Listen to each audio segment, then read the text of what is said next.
अस्सलाम वालेकुम। Programme night addition में हम आपको खुशामदीद कहते हैं।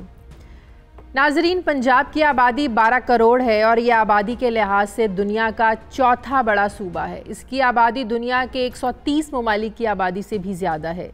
पंजाब के 36 अजला हैं और इनका दारुल खिलाफा लाहौर से फासला जो है 100 से 500 किलोमीटर है। लोग यहाँ पर अपने मसाइल हल करवाने के लिए 10 घंटों का सफ़र करके आते हैं और सबसे बड़ी बात यह है कि सबसे ज़्यादा बड़ा सूबा इसका चीफ एग्जीक्यूटिव भी एक ही है। आज़ादी के वक्त पंजाब का ज़्यादातर हिस्सा पाकिस्तान के पास आया। भारत के पास कम हिस्से जाने के बाद भारत ने पंजाब को इंतज़ामी लिहाज से 3 हिस्सों में तकसीम किया, लेकिन हम आज तक 12 करोड़ की आबादी से बड़े सूबे को इंतज़ामी लिहाज से तकसीम ही नहीं कर पाए और आज तक ये नहीं समझ पाए कि आखिर एक शख्स कैसे तमाम मसाइल को हल कर सकता है। इसे साबिक हुक्मरानों की नाअहली कहें, गफलत कहें, बेहिस्सी कहें या फिर ज़ाती मफादात, इनकी वजह से ही जनूबी पंजाब के आवाम जो हैं आज तक बुनियादी ज़रूरियात ज़िंदगी को तरस रहे हैं। एहसास महरूमी इन्हीं की वजह से उनमें बड़ा है। हर जमात ने इंतखाबात से पहले जनूबी पंजाब का नारा लगाया, लेकिन नारा सिर्फ जलसे जुलूसों तक ही हमेशा महदूद रहा, अमली तौर पर कुछ ना हुआ। नून लीग और पाकिस्तान पीपल्स पार्टी की तरह तहरीक इंसाफ ने भी इंतखाबात से पहले 100 रोज़ में जनूबी पंजाब सूबा बनाने का ऐलान किया था, लेकिन 100 रोज़ में सूबा तो ना बन सका। अलबत्ता जनूबी पंजाब में सेक्रेटेरिएट के क़याम और एक काबीना का इजलास मुनक्किद करवा कर वहाँ के अवाम को लॉलीपॉप ज़रूर दे दिया गया। जबकि इंतखाबात से पहले हर तकरीर में जनूबी पंजाब की बात करने वाले इमरान खान साहब को कल जब वो राजनपुर गए, वहाँ पर जनूबी पंजाब सूबे के क़याम के वादा तो उनको बिल्कुल ना किसी ने याद करवाया, ना उनको याद आया, ना ही ख्याल आया और ना ही किसी ने इस पर बात करने की जहमत की। तहरीक इंसाफ जनूबी पंजाब सूबे के क़याम को लेकर किस हद तक संजीदा है भी या नहीं, इस पर आज प्रोग्राम में बात करेंगे। क्या जनूबी पंजाब सूबा बनने से तहरीक इंसाफ को पंजाब में अपनी हुकूमत जाने का डर है, जिसकी वजह से इससे भाग रही है तहरीक इंसाफ की हुकूमत? इंतज़ामी लिहाज से सूबे को 2 हिस्सों में तकसीम होना चाहिए या 3? सबसे अहम सवाल यह है कि नून लीग की जानिब से सूबे के क़याम के हवाले से जो आइनी तरमीमी बिल कौमी असम्बली में जमा करवाया गया है वो कितना काबिल अमल है? अभी तक इस पर बहस क्यों नहीं हुई है? इस पर प्रोग्राम के पहले हिस्से में बात करेंगे। दूसरी प्रोग्राम का जो आखिरी हिस्सा होगा उसमें जिक्र करेंगे कि पाकिस्तान का सबसे बड़ा शहर कराची, जिसमें पिछले 3 माह में होने वाले 2 वाक़यात में होटल से जहरीला खाना खाने से 7 बच्चों समेत एक खातून कल जान की बाजी हार गई। अगर क्लिफ्टन वाक़या जो 2 महीने पहले हुआ था उसके बाद फूड अथॉरिटी की नाकिस कारकर्दगी पर एक्शन लिया जाता तो आज जो मज़ीद 6 लोग जान की बाजी हारे हैं ये वाक़या पेश ना आता। सिंध फूड अथॉरिटी क्यों खामोश तमाशाई बनी हुई है, इस पर भी प्रोग्राम के आखिरी हिस्से में बात करेंगे। ज़फ़र हिलाली साहब हैं तज्ज़िया कराची से, सईद काजी साहब सीनियर तज्ज़ियाकार लाहौर स्टूडियो से हमें ज्वाइन कर रहे हैं। रहनुमा मुस्लिम लीग ज़िया एजाजुल हक साहब हमारे साथ हैं। रहनुमा तहरीक इंसाफ सरदार जुल्फ़िकार खोसा साहब हमें प्रोग्राम में ज्वाइन कर रहे हैं। प्रोग्राम के आखिरी हिस्से में हमारे साथ कराची से नुमाइंदा ताहा उबैदी होंगे और कोशिश करेंगे मुशीर इत्तलात वज़ीर आला सिंध मुर्तज़ा वहाब को भी प्रोग्राम का हिस्सा बनाएं। तमाम मेहमानों का बहुत शुक्रिया। जुल्फ़िकार खोसा साहब, मैं आपसे शुरू करती हूँ। खोसा साहब, जनूबी पंजाब सूबा बनेगा नहीं बनेगा, ये वो सवाल है जो अब जनूबी पंजाब के जो अवाम हैं अब तहरीक इंसाफ की हुकूमत बनने के बाद उनको इसका जवाब चाहिए। इसी मकसद के लिए हम सब जानते हैं जनूबी पंजाब महाज से लोग इलेक्शन से पहले तहरीक इंसाफ में शामिल हुए। वज़ीर आला का ताल्लुक भी जनूबी पंजाब से है। कल वज़ीर आज़म साहब वहाँ राजनपुर गए, कोई इस पर बात नहीं हुई, कोई जिक्र नहीं किया। अब समझ में नहीं आ रही हुकूमत इसमें संजीदा है या नहीं है, या फिर जनूबी पंजाब में सिर्फ सेक्रेटेरिएट बनाकर वहाँ से वज़ीर आला लाकर वहाँ पर एक सूबाई काबीना का इजलास करवा कर क्या यही मीठी गोलियां देकर वहाँ के अवाम को मुतमईन करना चाहती है तहरीक इंसाफ की हुकूमत? जी, आपके रिमार्क्स के इस हिस्से से तो मुझे इत्तफाक है। फिलहाल तो ऐसे लगता है कि जैसे मीठी गोलियां दी जा रही हों, लेकिन जो आपने माजी का इशारा किया है लेकिन जिक्र नहीं किया, उनके नाम नहीं लिए। सन 79 के बाद जब ये 97 के बाद जब ये मुस्लिम लीग की हुकूमत बनी यहाँ, उस वक्त से ये बात चल पड़ी थी पंजाब में कि साउथ पंजाब का अलहदा सूबा बनना चाहिए। फिर वो दौर गुजर गया, मार्शल लॉ आ गया। मार्शल लॉ के बाद जब 2008 में इलेक्शन हुआ, उसके नतीजे में फिर मुस्लिम लीग को पंजाब में हुकूमत मिली और मरकज में पीपल्स पार्टी को। तो उस वक्त भी पंजाब असेंबली की मुतफिका एक करारदाद मंजूर की गई थी और मरकज को सिफारिश की गई थी कि साउथ पंजाब का सूबा अलहदा किया जाए।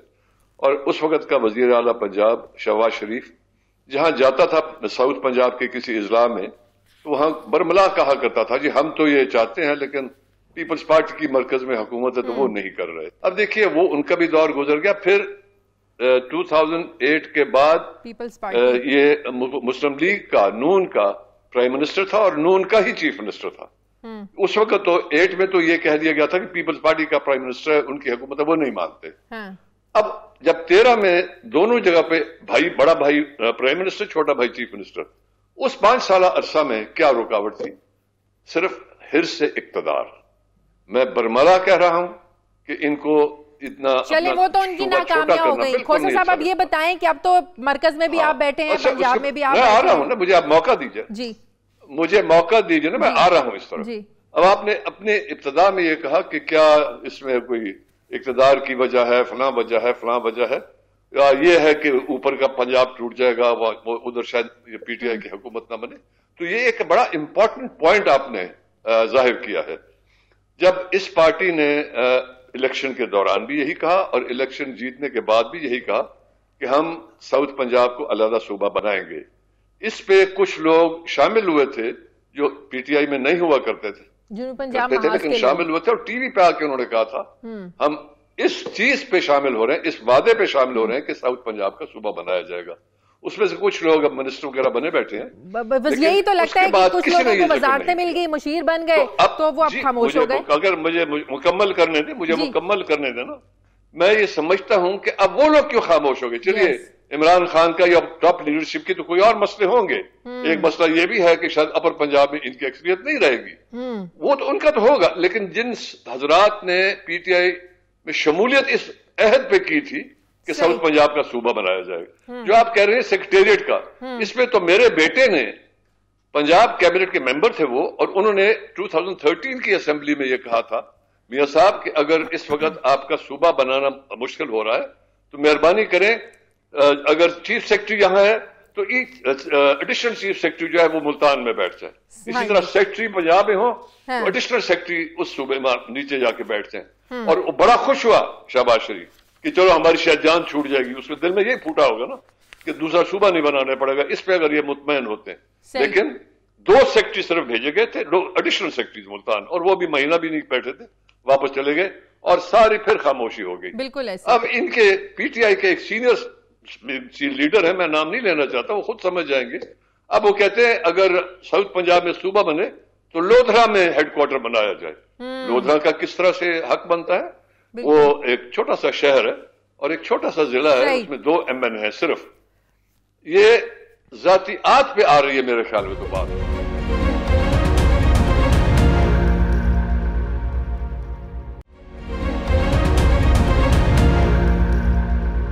एजाजुल हक साहब, अब नून लीग भी मुतालबा कर रही है, पीपल्स पार्टी भी मुतालबा कर रही है, जनूबी पंजाब को अलग हैसियत दीजिए, अपने अदवार में ये लोग कुछ नहीं कर सके। अब आईनी तरमीमी बिल भी कौमी असम्बली में नून लीग ने जमा करवा दिया है। आपको लगता है ये सिर्फ तहरीक इंसाफ को मुश्किल में डालने के लिए किया जा रहा है कि अगर ये सूबा बनाने की तरफ कदम उठाएंगे तो जो पंजाब में इनकी हुकूमत है इनको इससे हाथ धोना पड़ेगा? सिर्फ तमाशा देखने के लिए सब कुछ कर रही है नून लीग और पीपल्स पार्टी?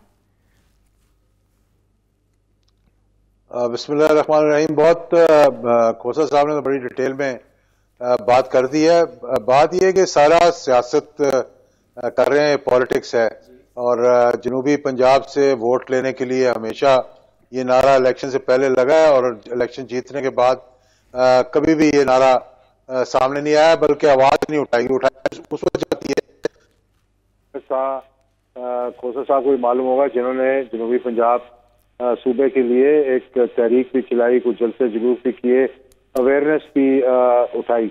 लेकिन अब तहरीक इंसाफ का सबसे बड़ा मसला ये है कि तहरीक इंसाफ के पास मरकज में और सूबे के अंदर इतनी अक्सरियत नहीं है कि वो कुछ इस किस्म के कदम उठा सकें। और उनकी जमात के साथ कोलिशन पार्टनर्स जो हैं उन्होंने ही पहले ही मूव में आपने देखा होगा कि उन्होंने कहा कि भावलपुर को सूबा बनाएं।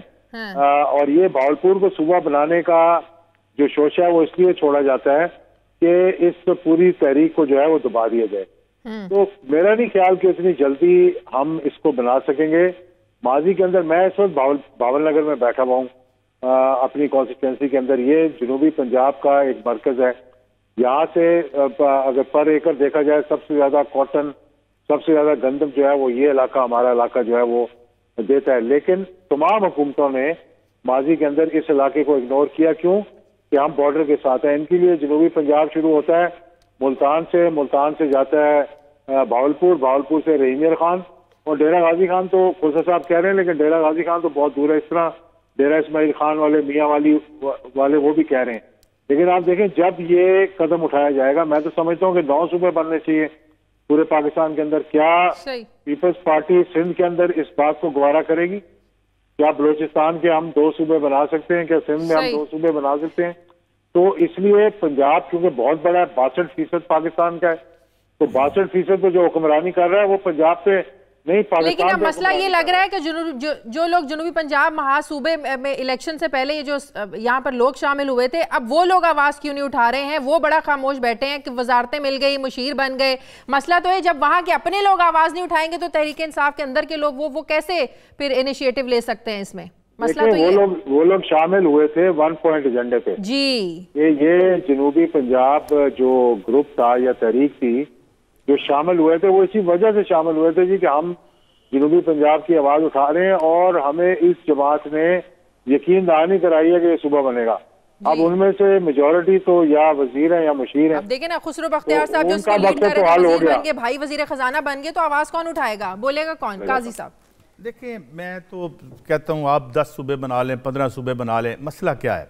मसला तो ये है कि लोगों को उनके हकूक मिलने चाहिए। हमें कोई एतराज़ नहीं आप सूबा बना लें, मगर आप इस इशराफिया की बैंकरप्सी देखें। ये आज तक कोई काम कर, ये मैं बुनियादी तौर पर यहाँ पे अगर माशी मसला हल नहीं होता तो सूबा बनाए ना बनाए। यहाँ मैं लाहौर में आपको ले जाता हूँ जहाँ पे बच्चों के जो है वो टेढ़ी टांगों वाले बच्चे हैं, गंदा पानी पी के, इस लाहौर में यहाँ पर। लेकिन बनाए आप, हम इसके एतराज। असल सवाल क्या है भाई? कोई काम तुम कर सकते हो, सेंसस तुम नहीं करवा सकते, और तुम गिन के हमें यह नहीं बता सकते कि हमारी तादाद कितनी है, वो तो क्योंकि फिर सिंध और कराची का मसला बन जाता है। अच्छा, डैम बनने लगता है तो पता चलता है ओहो ये तो सारा मुल्क डूब जाएगा। इतनी ये जो आज की इशराफिया जो हमारे ऊपर मुसल्लत हुई है पिछले 30-40 साल से, कोई एक काम कर सकी है अपनी गेटेड कम्युनिटीज बनाने के अलावा, अपने पनामे बनाने के अलावा, अपनी निजी बिजनेस एम्पायर्स खड़ी करने के अलावा?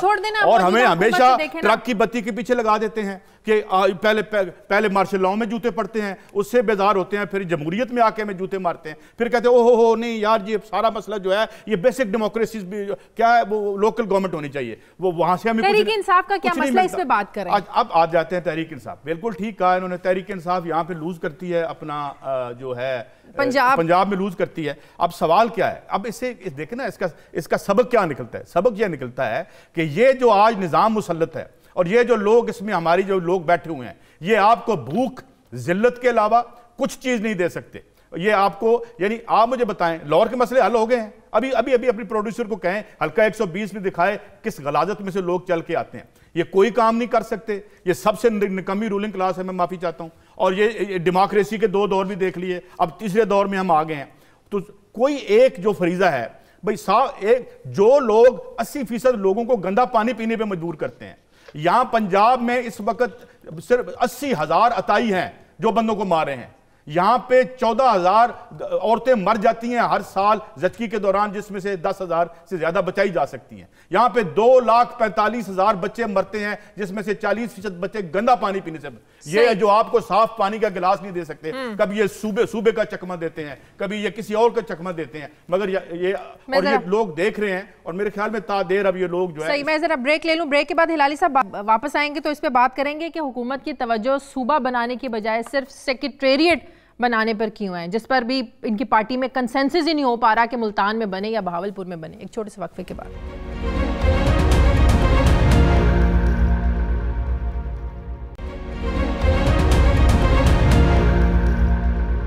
ब्रेक के बाद खुशामदीद। हिलाली साहब, आप क्या समझते हैं कि हुकूमत का सेक्रेटेरिएट बनाने पर क्यों जोर है? वो उसमें भी अभी फैसला नहीं कर पा रहे कि किस शहर में बनाया जाए।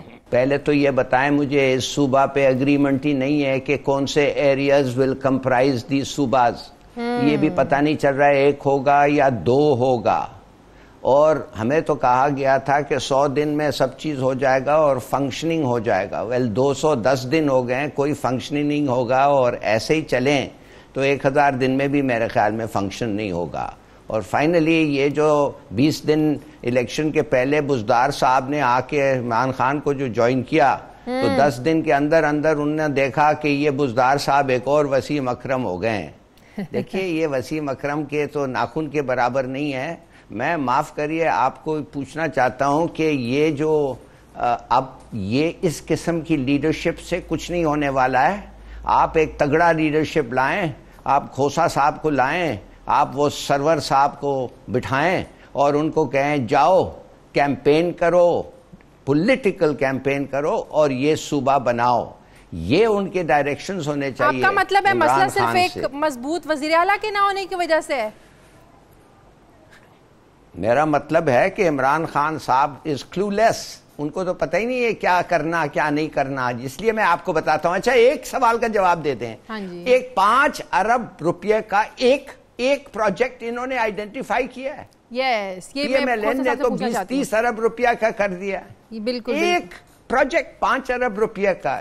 भाई इनको पता ही नहीं है where is DG Khan and वो राजनपुर और ये DG खान से हमारे इन लोगों से आप क्या एक्सेप्ट करते हैं? हमारे जो वज़ीर आला पंजाब हैं वो DG खान से ही हैं। ये खोसा साहब बैठे हुए हैं, ये भी DG खान से ही हैं। खोसा साहब चलिए अगर मान लिया जाए सूबा बज़ाहिर ज़ाहिर इतनी जल्दी नहीं बन सकता, एक लंबा प्रोसेस है, कंसेंसस होता है नहीं होता, अमली तौर पर तहरीके इंसाफ की हुकूमत ने कोई एक मेगा प्रोजेक्ट लगाया हो, गंदा पानी से लोग वहाँ पर बीमार होते हैं, सबसे ज़्यादा हेपेटाइटिस यहाँ के लोगों में है, वहाँ पर इस वक्त तकरीबन 24 फिल्ट्रेशन प्लांट चल रहे हैं आपके अपने शहर डेरा गाजी खान में, जो प्राइवेट जो है ना वो फलाही इदारे चला रहे हैं। इस हुकूमत ने वहाँ पर क्या किया है? वज़ीर आला भी वहाँ से हैं।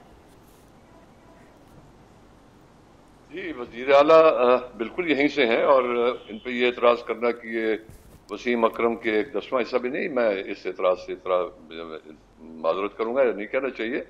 वो नए हैं, न तजुर्बा नहीं है उनको, वो अभी सीख रहे हैं, लेकिन उनको एक अच्छी टीम नहीं दी गई।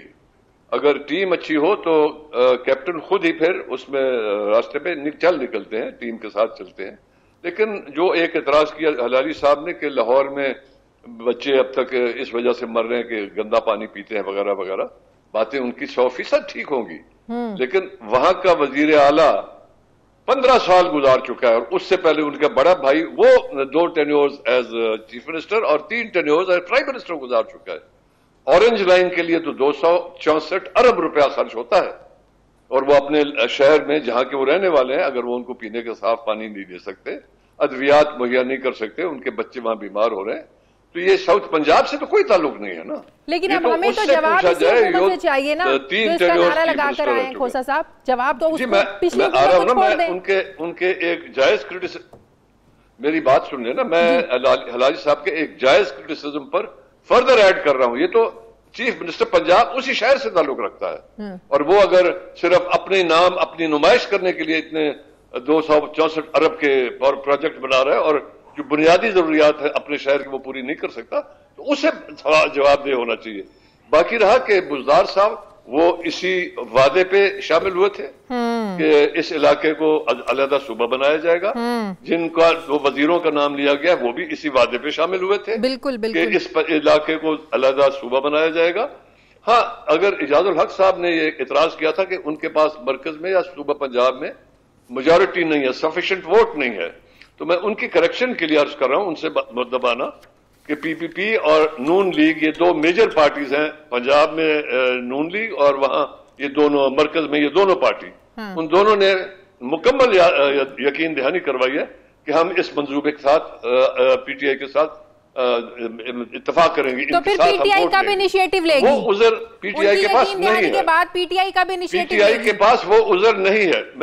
मैं यही अर्ज कर रहा हूं ना, PTI के पास ये उज़र नहीं है कि उनके पास मेजॉरिटी नहीं है। अमेंडमेंट चाहिए कॉन्स्टिट्यूशन में। उन दोनों मेजर पार्टीज ने, छोटी पार्टियों ने भी यकीन दिलाया है कि वो इस इशू पे उनके साथ चलेंगे। मैं नहीं समझ सकता कि फिर PTI क्यों इसमें कोई पेशरफ्त नहीं कर रही है, मां सिवा कि आपने शुरू में आपने इब्तिदाई रिमार्क्स में ये कहा था कि ये वजह तो नहीं है कि शायद अपर पंजाब में फिर उनकी हुकूमत ना रहे। अगर यहाँ अपने अपने जाती मफादात देखे जा रहे हैं तो मैं कुछ नहीं कहना चाहता फिर तो। लेकिन अगर आपका वादा ये था इस इलाके से, जहां चंद लोग नहीं जो आपके साथ शामिल हो गए थे इस वादे पे, लेकिन करोड़ों लोग जो एक अरसे दराज से महरूमी का शिकार बने हुए हैं, ये फिर आप जैसे लोगों को खड़ा होना चाहिए जिनका ताल्लुक जनूबी पंजाब से है। जी, आपने पहली दफा इस इशू पे, आपके चैनल ने पहली दफा इस इशू पे कुछ गेस्ट को बुलाया है। मैं नहीं देख रहा कि मीडिया की और जो मेजर चैनल्स हैं, आपके जैसे और चैनल्स हैं, क्यों नहीं इस इशू पे हम लोगों को बुलाते, क्यों नहीं हमारी आवाज लोगों तक पहुंचाते।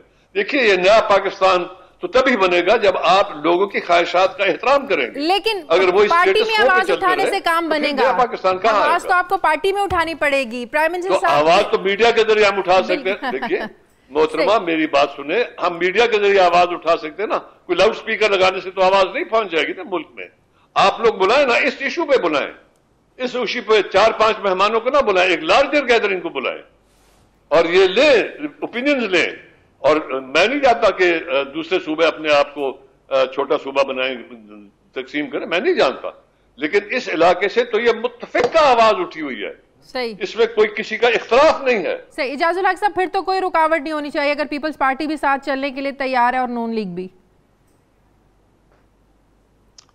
मैं पहली बात तो ये कि पीटीआई के अपने ही कोलिशन पार्टनर्स जो हैं वो तैयार नहीं है साथ चलने के लिए। उन्होंने काफ लीग के अंदर से आवाज उठ चुकी है इस बात की कि हम जनूबी पंजाब नहीं भावलपुर का सूबा पहले बनाएंगे चाहते हैं। यस। तो पहली बात। दूसरी बात यह है कि पाकिस्तान के अंदर कभी भी ऐसा कंसेंसस हुकूमत और अपोजिशन इकट्ठे होकर किसी एक इशू पे भी नहीं कर सके।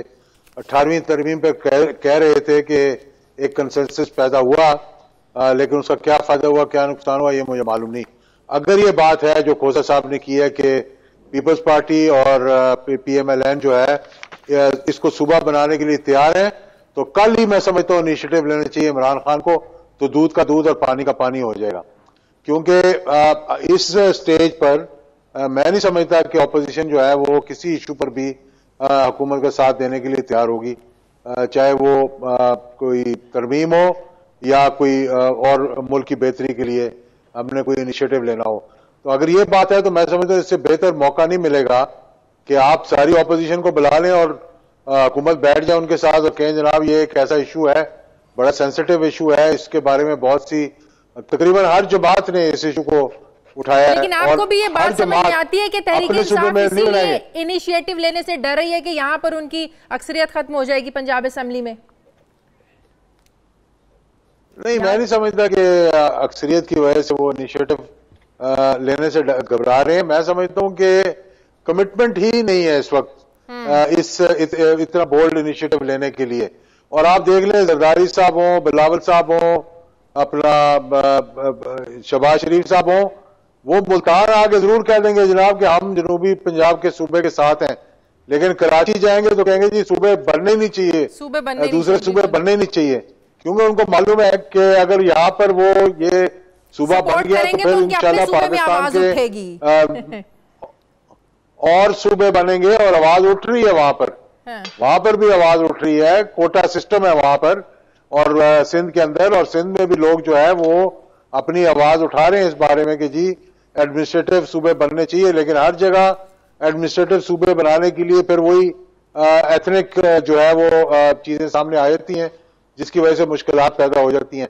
तो इस इशू के लिए हम काफी अरसे से कोशिश कर रहे हैं, बहुत से लोग सिंसियरली कोशिश कर रहे हैं, लेकिन मैं समझता हूँ ये भावलपुर सूबा और जनूबी पंजाब सूबा पहले इस इशू को खत्म करना चाहिए। और फिर दूसरी बात हलारी साहब ने बहुत अच्छी की कि अभी हमें यही भी नहीं मालूम कि कौन कौन सा एरिया, मियाँ वाली वाले कहते हैं हम सराइकी में आएंगे, डेरा इस्माइल खान वाले कहते हैं हम आएंगे सराइकी में, और बाकी तो है ही ये जो बेल्ट है ये आएगा क्या।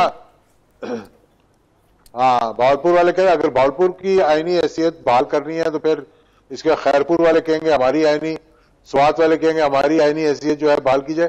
तो ये बड़ा सेंसिटिव इशू है, इतना आसान नहीं है, कॉम्प्लिकेटेड इशू है। अभी तक तो इसमें बैठे ही नहीं, कोई कमेटी बनाए, तमाम पार्टीज को बुलाएं, कंसेंसस इवॉल्व करें, फिर अगला कदम जो है वो उठाया जाएगा। लेकिन साहब इनिशिएटिव लेगी काजी साहब इसमें?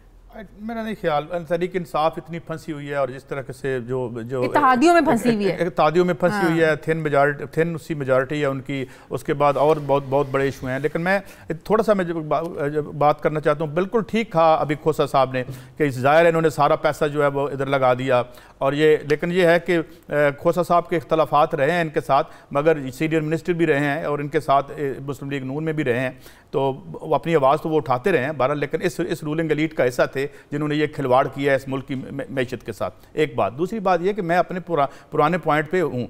अब ये जो तहरीक बनी है और मिडिल क्लास जो इमरान खान के पीछे आई है, ये तब्दीली मांग रही है। और तब्दीली क्या मांग रही है? तब्दीली ये मांग रही है हमें रोजगार दो, हमें इलाज दो, हमें रोटी दो। अब सवाल ये है कि अब क्या रोजगार और इलाज के लिए पहले सूबा बनेगा? सूबे तो बने हुए हैं, सूबे छोटे भी हैं, जो छोटे सूबे ऑलरेडी बने हुए हैं वहाँ उनका सबसे बुरा हाल जो है वो जो आबादी के लिहाज से सबसे छोटा सूबा है आपका। कभी आपने बलोचिस्तान के फिगर्स देखे हैं जहाँ पे जो है 70% बच्चे स्टंटेड ग्रोथ है जिनकी? सवाल ये है कि प्रॉब्लम क्या है? प्रॉब्लम ये है कि ये जितनी दौलत जो है इस रियासत में इकट्ठी होती है वो इस मुल्क की इशराफिया इस मुल्क के अवाम से शेयर नहीं करना चाहती। यहाँ पब्लिक पॉलिसी का कैप्चर हो चुका है, ये गेटेड कम्युनिटी से बाहर नहीं निकलते, पर्सनल गार्ड्स हैं इनके, ठीक है, हमारी पुलिस हमारी तनख्वाहों से इनको, ये मसला है। मसला ये है कि क्या पब्लिक पॉलिसी अवाम के हक में दोबारा उस्तबार हो सकती है या नहीं हो सकती, और मुझे नहीं लगता ये कर सकते हैं। ये अपने झगड़ों से ही बाहर नहीं निकलेंगे। एक कहते हैं तेरे अरबों हराम के हैं, दूसरा कहता नहीं मेरे हलाल के हैं, तेरे अरबों, इनके अरबों के हराम हलाल में ये लड़ रहे हैं। और लोग पूछ रहे हैं कि यार तब्दीली किधर है, चाहे वो जनूबी पंजाब के लोग हों, लाहौर के हों या सिंध या किसी जगह के। बिल्कुल सही। मुझे प्रोग्राम में एक ब्रेक लेनी है। खोसा साहब आपका बहुत शुक्रिया, एजाजुल हक साहब आपका बहुत शुक्रिया। नाज़रीन वापस आते हैं एक छोटे से वक्फे। हमारे साथ होंगे कराची से हमारे नुमाइंदे ताहा उबैदी और मुर्तज़ा वहाब, मुशीर इत्तलात, वज़ीर आला सिंध। एक छोटे से वक्फे के बाद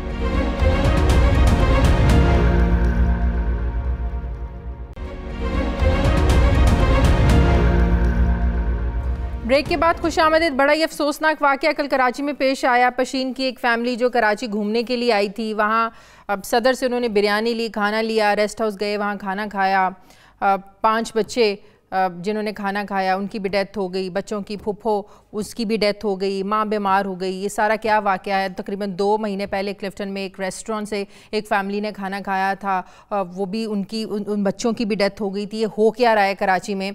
क्या ये सारा सिंध फूड अथॉरिटी का गैर फ़ाल होने की वजह से हो रहा है? वो इतनी एक्टिव नहीं है, इन्वेस्टिगेशन हो रही है, वो कहाँ तक पहुँची है? हमारे नुमाइंदे ताहा उबैदी हमारे साथ है। ताहा उबैदी, 2 महीने पहले भी एक वाक़या हुआ, कल फिर ये वाक़या हो गया। क्या समझा जाए कि अगर उस वाक़े पर एक्शन ले लिया जाता, फूड अथॉरिटी एक्टिव हो जाती, तो कल का वाक़या ना होता, 5 बच्चे और एक खातून जान की बाजी ना हारते?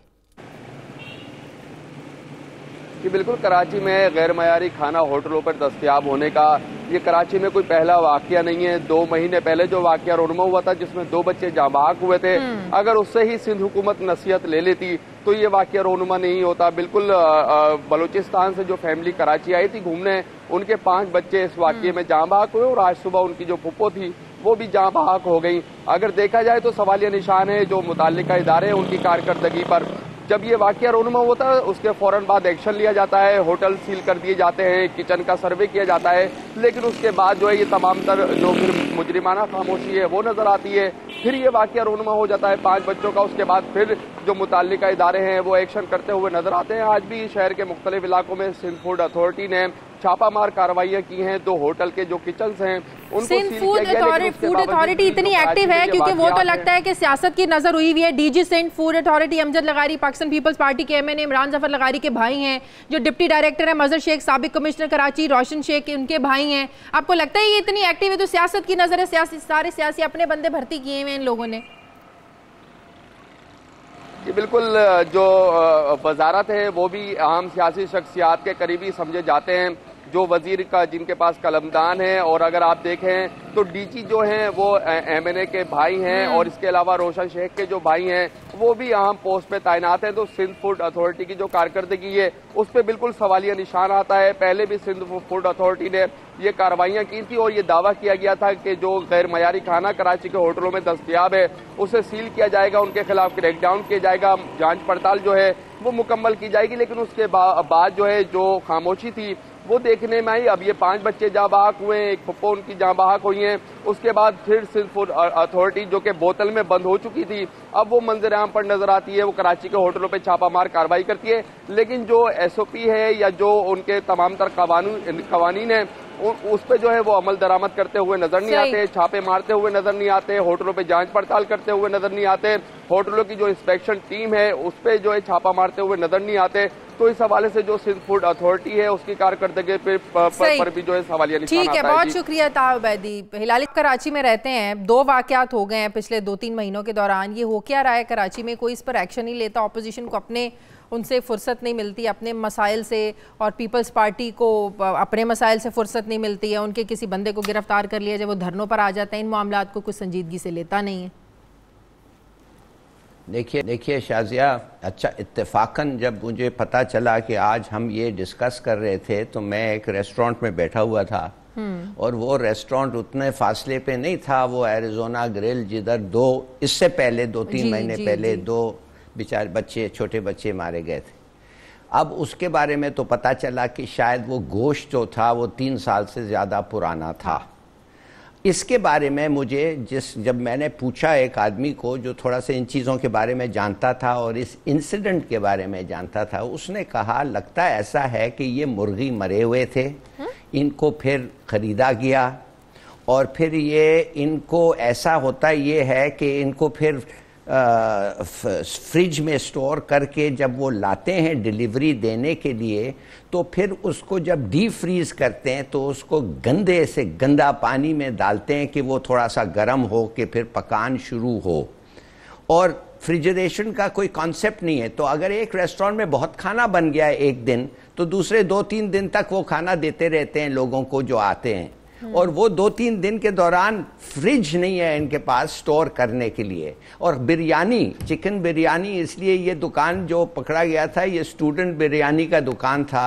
चिकन बिरयानी जो उसमें चावल जो होता है, सुना ये है कि चावल फ्रीज नहीं होता है अच्छी तरीके से, और अगर होता है उसका जायका नहीं रहता है, बिल्कुल ऐसे। तो गंदा पानी, मरी हुई मुर्गी को वो खुद खरीदे, और नो रेफ्रिजरेशन। अब आप और सुने, मैं तो हैरान हूं, ये रेस्टोरेंट ओनर मेरे से बोल रहा है, कहता है जी मिर्ची आती है उसमें लाल ईंट के मिट्टी होती है, नमक में सोडा मिक्स होता है, तरबूज में वो इंजेक्ट करते हैं सैकरीन के वो मीठा हो। कहता है सर डॉग मीट, कुत्ते का तो गोश्त आपने भी सुना हुआ है। तो मैंने कहा यार ये तो फिर कौन है जो इंस्पेक्ट करता है? उसका जवाब ये था कि सर 5 साल मेरा रेस्टोरेंट खुला रहा है, एक दफे एक आदमी आया था, बिल्कुल डाकू की तरह लग रहा था, कहने लगा मैं उधर से आया हूं। इतना वो खौफनाक लग रहा था कि मैंने कहा यार अगर मैं इसको रेस्टोरेंट में बिठाऊं तो मेरे दूसरे ग्राहक चले जाएंगे, वो आएंगे नहीं। तो मैंने कहा क्या मांग रहा था? कहता है जी वो रिश्वत मांग रहा था। रिश्वत मांग रहा था, मैंने उसको रिश्वत दिया, और उसने कहा जमीन को पोंछ तो, थोड़ा सा सफाई करो जमीन को, और कुछ नहीं, रिश्वत लेके वो चले गए। अब आप सोचिए कसरे नाज पे बच्चे थे जिधर उन्होंने खाना खाया बैठ के फर्श पे। खाना तो उनकी बच्चों की माँ ने भी खाया ना, वो भी तो, उसका भी तो बच गई कि उसका भी बेचारी का इंतकाल हो गया है, मुझे नहीं पता। बहरहाल पेस्ट वो, अच्छा पुप्पो का, बहरहाल देखिए वो जो खाना उन्होंने खाया उधर पेस्टिसाइड फैला गया था। अब पेस्टिसाइड्स मुख्तलिफ किस्म के होते हैं, कोई वो लिजर्ड को मारते हैं, कॉकरोच, झींगे, माने हर पेस्टिसाइड मुख्तलिफ होता है। उसके साथ वो ऑयल मिक्स करते हैं, कभी कभी पानी करते हैं, अगर वो प्लेट्स में वो स्प्रे कर देते हैं तो वो बहुत जहरीला हो जाते हैं। सही। तो शाजिया बात असल ये, अच्छा अब रुक जाएं, मैंने कहा कि अच्छा चलो जी ये हो गया मेडिसिन। कहता साहब मेडिसिन के बारे में आप क्या कहते हैं? कहते हैं मेडिसिन जो पाकिस्तान में, मैं तो टीवी पे कहता रहता हूं कि 40% मेडिसिन जो इधर होते हैं अडल्ट्रेटेड होते हैं, लोग नहीं मानते। मैं आपको बताता हूं क्या बात है। मेडिसिन की एक्सपायरी डेट में तो वो ठीक है, वो जब मैन्युफैक्चर होता है मेडिसिन उसका एक्सपायरी डेट ठीक दिया जाता है, मगर शाजिया वो जो पाउडर होता है ना जिससे वो बनाते हैं मेडिसिन को, वो एक्सपायर हो चुका होता है। और ये जो लोग हैं जिनका काम है इन चीजों को देखना, वो नहीं देखते। सही। मैं आपको बता रहा हूं कोलैप्स ऑफ सिविल सर्विसेज इस मुल्क में, और खास तौर सिंध में। हलीम आदिल साहब, आप लोगों को इस इशू को उठाना चाहिए हुकूमत के सामने? अल्हम्दुलिल्लाह हमने इस इशू को उठाया हुआ है। हम कौन कौन सा इशू नहीं उठाते, और बात यह कि ये इतनी अफसोसनाक किसका पहलू है जो फूड अथॉरिटी है। अब छापे लग रहे हैं, 2-3 दिन तक ये छापे लगेंगे बिल्कुल। अब उनका जो भत्ते का रेट है वो मजीद बढ़ जाएगा, वो तेज हो जाएंगे। 2, 4, 5 दिन 8 दिन जब तक आप मीडिया पे बोलते रहेंगे वो छापे लगाते रहेंगे। लेकिन मैं समझता हूं कि इस निजाम को ठीक होना चाहिए। ये होटल्स के अंदर तो बहुत खराबी है, फूड अथॉरिटी देखने को कहीं नजर नहीं आती है, कहीं कुछ नहीं मिलता। लेकिन ये तो डायरेक्ट आपने देख लिया, 5 बच्चे और एक फुप्पो चली गई, उससे पहले जो था वो 2 बच्चे चले गए। लेकिन यहां तो स्लो पॉइजन कराचीइट्स को दिया जा रहा है, सिंध में दिया जा रहा है। पूरा कोटरी का इंडस्ट्रियल वेस्ट, जहरीला पानी जिसमें आर्सेनिक है, जिसमें मरकरी है, जिसमें सब कुछ है, मुस्तकिल कींजर लीक कराची के पानी को दिया जा रहा है, कींजर के जरिए, केबी फीडर के जरिए, और वो 6-7 साल से मुस्तकिल वो चल रहा है। पूरे कोटरी का गटरों का पानी, गटर लाइनें कराची की पाइपलाइन में आ रही हैं, कराची की लाइन में आ रही हैं, और वो स्लो पॉइजन है जिससे निगलेरिया हो रहा है, जिससे कैंसर हो रहा है। मैं बता रहा हूं, ये तो चलिए इत्तेफाक हो गया ना। हमारी शैला रजा साहब ने फरमाया कि ना जाए, लोग खुद देखे, हर जगह नहीं पहुंच सकते। ये हकीकत है कि हर जगह पहुंचना चाहिए, लेकिन ये चारों बैठेंगे, भत्ते बढ़ाएंगे। अफसोसनाक पहलू है, सिंध फूड अथॉरिटी एक मरा हुआ घोड़ा है, मुर्दा घोड़ा है, कहीं फालियत नजर उसकी नहीं आ रही है, उसको होना चाहिए था। अब निकलेंगे, उसको बंद कर दिया उसको। और ये देखिए, मैं आपको बताऊं, जो बता रहा था आपको कि कोटरी में जो गटर और ये सारे पानी आ रहे हैं ना, पता चला कि जो सीपा जो इदारा है, जो सिंध एनवायरमेंटल प्रोटेक्शन एजेंसी, उसने अपना भत्ता बढ़ा दिया। यहां जो कुछ होता है उससे इफेक्टिविटी नहीं बढ़ती, उससे काम नहीं बढ़ता, उससे लोगों की जिंदगियां नहीं बचाई जाती, उससे पे रेट बढ़ जाते हैं। उसमें उस इदारे के अफसरान छापे लगा के पहले अगर 500 लेते हैं तो 500 कर देते हैं, और बड़ी सूरत हाल खराब है। सिंध फूड अथॉरिटी देखने को नहीं। बिल्कुल काजी साहब, देखिए अभी जो हलाली साहब ने बात की कि टोटल क्लैप्स है, और ये मैं नहीं समझता ये सिंध के साथ मखसूस है। बलूचिस्तान की हालत देख लें, पंजाब की हालत देख लें। अभी एक्टिव थी, बाद में जो उसका असर हुआ वो आपको पता है। अभी इन्होंने दवाइयों की बात की, ड्रग रेगुलेटरी अथॉरिटी में उनके जो चीफ हैं उनकी डिग्री HEC में गई हुई है, श्रीलंका से आई है, सुना है वो जाली है मुबैना तौर पर। तो और ये PTI ने लगाया उनको अभी आके। इससे पहले उन पर केस था कि वो मौसूफ जो हैं उनके खिलाफ केस हुआ, तो उन्होंने अपना डेथ सर्टिफिकेट पेश कर दिया कि वो तो फौत हो चुके हैं, फिर दोबारा जिंदा होते हैं। फिर ड्रग रेगुलेटरी अथॉरिटी के हम पीट रहे हैं और पूछ रहे हैं इमरान खान साहब कि आपकी नाक के नीचे क्या हो रहा है, सिंध में हो रहा है। बात यह है कि कोई सूबा ऐसा नहीं जहां आवाम की दुर्गत नहीं बन रही, और कोई सूबा ऐसा नहीं। टैक्स हम देते हैं, 70 से 80% टैक्स इनडायरेक्ट हैं, इस मुल्क के अवाम देते हैं, वही फुट द बिल। रियासत जो है, और बिजली महंगी हो रही है, गैस महंगी हो रही है, उसके बदले में क्या मिलता है? इलाज मिल रहा है, साफ पानी मिल रहा है, कोई रेगुलेटरी। स्कूलों की हालत देख लें, किसी चीज की हालत देख लें आप स्कूल देख लें। पंजाब में इस वक्त 48,175 स्कूल हैं जो रोज बच्चे मौत के साए में रोजाना बैठते हैं। और जब राज साहब, क्या नाम है उनका, मुराद साहब को कहा गया कि जनाब मुराद राज साहब ये पता करें, तो कहते हैं हमारे पास तो पैसे ही नहीं है। अब पता पैसे किनके पास है ये आपको पता है कि सुप्रीम कोर्ट में एक आके कहता है मुझे 450 अरब ले लो। तो मुझे तो इनकी नई तालीम पॉलिसी की समझ नहीं आई, पता नहीं क्या तालीम पॉलिसी दी है। देखें, जिस वक्त तक कार्टल्स को हिट नहीं करेंगे ये, और जिस वक्त तक 420 अरब रुपए का आपने जो है बिजली वालों को मुफ्त में दे दिया, ये पैसे हमारे काम आने थे। बहुत बहुत शुक्रिया हिलाली साहब आपका, सईद काजी साहब साथ थे, हलीम आदिल शेख साहब, तमाम मेहमानों का शुक्रिया। प्रोग्राम का वक्त खत्म हो गया। प्रोग्राम के लिए फीडबैक जरूर दीजिएगा। आपसे मुलाकात होगी कल, अपना ख्याल रखिएगा। अल्लाह हाफिज।